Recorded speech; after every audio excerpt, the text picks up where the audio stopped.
While engrossed in a microwave meal at my desk, my phone vibrated. It was a bank alert.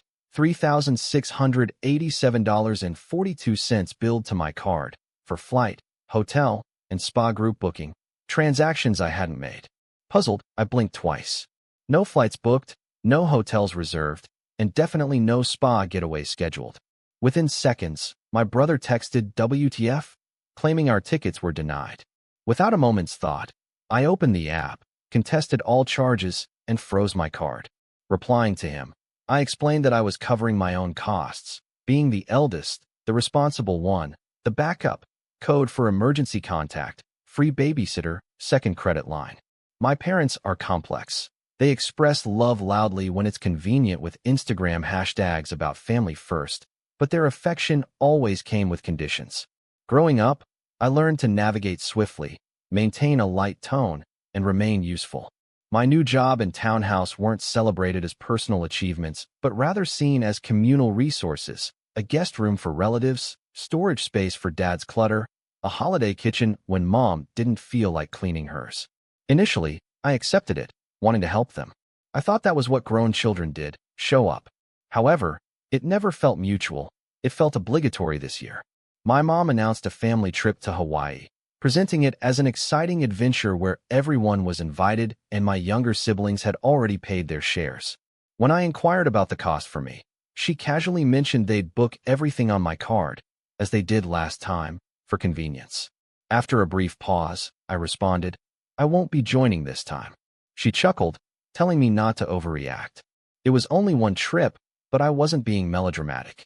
With rice and frozen vegetables as my meal ticket to pay off my car, 2 freelance clients abandoning me consecutively, and already dipping into savings for my own rent, the idea of shelling out nearly $4,000 for an unwanted vacation filled me with discomfort. I reiterated that I wouldn't be going and couldn't help out financially this time. There was a moment of silence. Then she expressed her disappointment, but reluctantly accepted my decision. However, the unexpected charge, the group booking under my card, and finally my brother's message accusing me of ruining the trip followed. Seemingly, they had used the saved card info from our previous family rental without prior notice, presuming I would bend, grumble, and pay again. This time, I didn't explode in anger or send a dramatic message. After freezing the card, I resumed my dinner, spending the subsequent 2 hours in quiet contemplation. My phone rang. It was my father. Hey, I replied tersely. He questioned me abruptly about canceling payments. Everyone stranded at the gate. I answered, bewildered. He scolded me for the inconvenience, accusing me of being selfish and cold. I explained the truth, but he insisted on discussing family sacrifice, citing his past support. I inquired about the legality of using my funds without consent, to which he replied with a silent hang-up.